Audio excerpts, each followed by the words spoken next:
Good morning, ladies and gentlemen of the press. The Office of the Prime Minister thanks you for your presence here today for the pre-cabinet press briefing. My name is Melissa Paul, and I'm the press secretary to the Prime Minister. At this morning's briefing, we have a few announcements for you. The first being is the announcement of the newborn grants. The government's newborn grants program took effect on August 1st, 2026, fulfilling a commitment made by Prime Minister Honorable Philip J. Pierre in his 2026-2027 budget address. Under the program, mothers of eligible registered newborns will receive a one-time grant of 1,000 EC dollars. To qualify, the child must be born on or after August 1st, 2026, and the birth must be registered within 6 months of the child's date of birth. Both requirements must be met. The newborn grant is intended to help mothers meet some of the immediate expenses associated with caring for a baby. It also encourages timely registration, which gives every child a legal identity and is necessary for accessing public services and obtaining official documents. The program forms part of the government of St. Lucia's efforts to provide practical support to families at the important stage of their child's lives. Further information on the Newborn Grants Program can be obtained at the Civil Status Registry.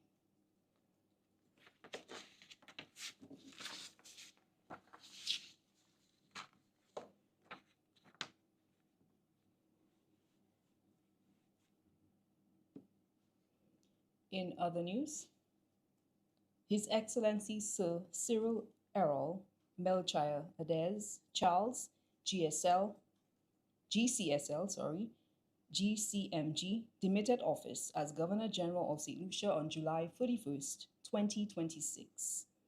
His Majesty King Charles III, acting on advice of Prime Minister Honorable Philip J. Pierre, appointed His Excellency Mr. Felix Finisterre as acting Governor General of St. Lucia with effect from August 1st, 2026. Sir Errol was appointed acting Governor General and sworn in on November 11, 2021, following the departure of Sir Neville Snack, who demitted office on October 31st, 2021. His Majesty King Charles III, acting on advice of Prime Minister Pierre, subsequently appointed him Governor General of St. Lucia with effect from November 1st, 2024. Sir Errol served during a period of constitutional change in St. Lucia, including the passing of Her Majesty Queen Elizabeth II, the accession and coronation of His Majesty King Charles III, and St. Lucia's transition from the Judicial Committee of the Privy Council to the Caribbean Court of Justice as its final court of appeal. Throughout his tenure, he discharged the responsibilities of the office of the Governor General with dignity, steadiness, and respect for the country's constitutional traditions. Prime Minister Honorable Philip J. Pierre, on behalf of the government and people of St. Lucia, expresses profound gratitude to Sir Errol for his service. The Prime Minister thanks him for accepting the responsibility to serve at an important time and for carrying out his duties with dignity and respect for the office of the Governor General. He wishes Sir Errol and his family good health and God's continued blessings. Mr. Finisterre has given decades of service to St. Lucia in education, community development, sustainable tourism, public administration, and regional development. He began his professional career in education, teaching for 18 years at every level of St. Lucia's education system. After completing his university studies in the United Kingdom, he returned home and lectured at the former St. Lucia Teachers College, now Sir Arthur Lewis Community College. Mr. Finisterre is widely recognized for his pioneering work in community-based development and sustainable tourism. He played a leading role in establishing the Sufra Regional Development Foundation and developing the Sulphur Springs as one of St. Lucia's leading tourism attractions. He was also instrumental in creating the Sufra Marine Management Area, the first integrated marine management area in the Eastern Caribbean. He later conceptualized and managed St. Lucia's first community-based heritage tourism program. In 2000, Mr. Finisterre was elected to the House of Assembly and served as Minister for Communications, Works, Transport, Public Utilities until 2005. Following his retirement from active politics, he continued working with communities and institutions across St. Lucia, the OECS, and Haiti. Mr. Finisterre has served on several national and regional boards and advisory bodies, including St. Lucia National Trust, the UNDP Global Environment Facility Small Grants Program, and the Caribbean Natural Resources Institute. He also serves as the Eastern Caribbean representative for CARICOM Canada Expert Deployment Mechanism, through which he contributes to regional capacity building and institutional strengthening. Mr. Finisterre was recently presented with a GMAs Award in recognition of his contribution to tourism development, particularly in community-based tourism, heritage conservation, and sustainable destination management. Prime Minister Pierre congratulates His Excellency, Mr. Finisterre, on his appointment and wishes him every success as he carries out the responsibilities of acting Governor General. The government looks forward to working with him in service to the people of St. Lucia.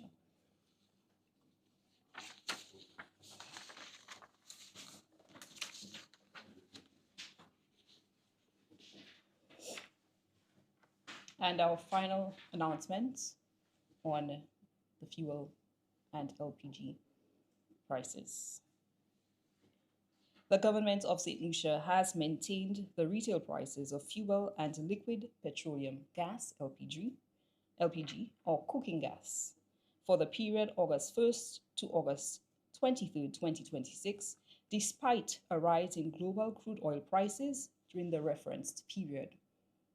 International benchmark crude oil prices increased by 9.4% during the 3-week reference period, driving up the cost of gasoline, diesel, and kerosene on the international markets.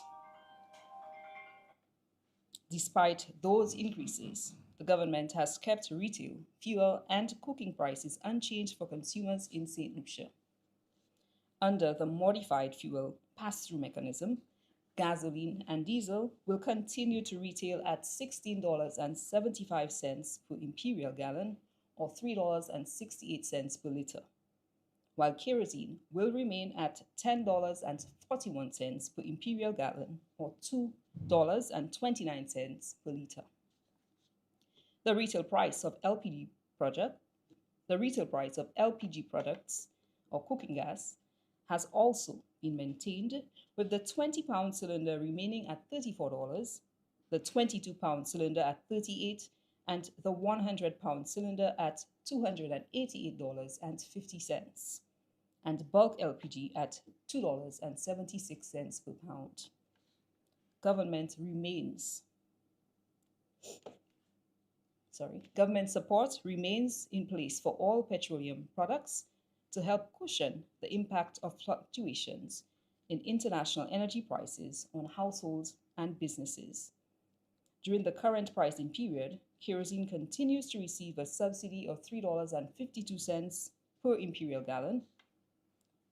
The government will also continue to subsidize cooking gas by $24.27 per 20-pound cylinder, $26.10 per 22-pound cylinder, $2.87 per 100-pound cylinder, and 3 cents per pound of bulk LPG. These measures help to shield consumers from movements in international energy markets while keeping fuel and cooking gas prices stable. Under the modified fuel price pass-through mechanism, fuel prices are reviewed every 3 weeks. The next fuel price review is scheduled for August 24th, 2026. Thank you.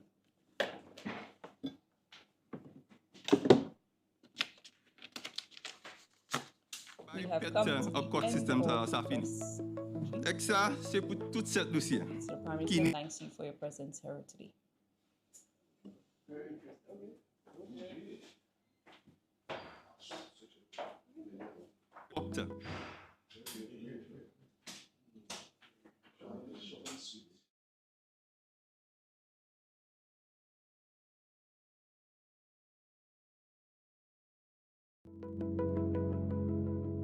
This courthouse was established especially to deal with the backlog of criminal cases in the court system.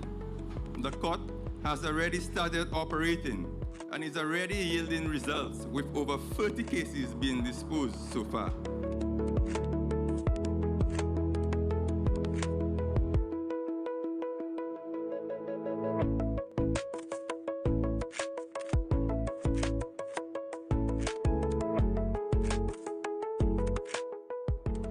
I am informed that of the 138 or the 1,138 cases pending as of the 31st of March 2026, 587 of them, 51.6%, have been there for over 6 years. By any measure, this is unacceptable and justifies the saying that justice delayed is justice denied. The administrators of justice will have many reasons for this deficiency in our system. This mounting backlog of cases has been a pressing issue for my administration since assuming office in July 2021. This morning, I'm pleased to say that this long-standing issue is now being addressed following my administration's early declared intention and commitment to do so. So I'm very happy that we can sort this thing out. I'm very, very, very pleased. It's been the government's commitment to deal with the justice system. And I can tell you, we've made tremendous investment in citizen security in this country. Tremendous investment. What's happening at Borderley? Doing work at Borderley.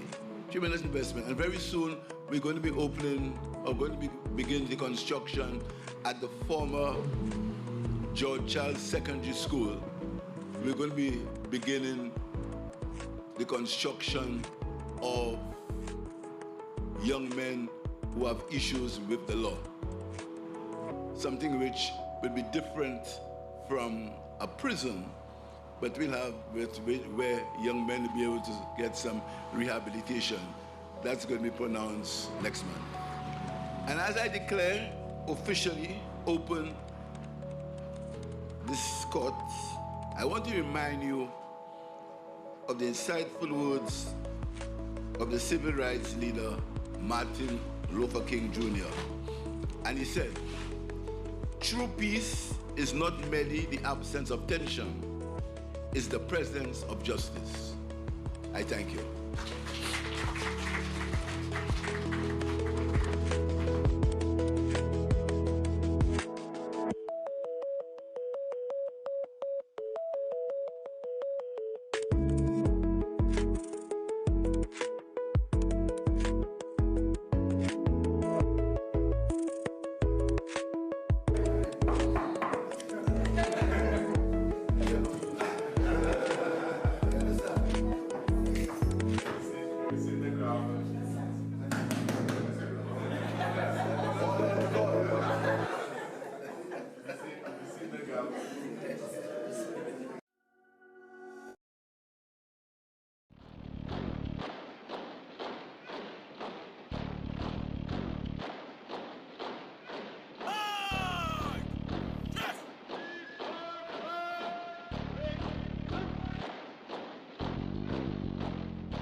We salute you.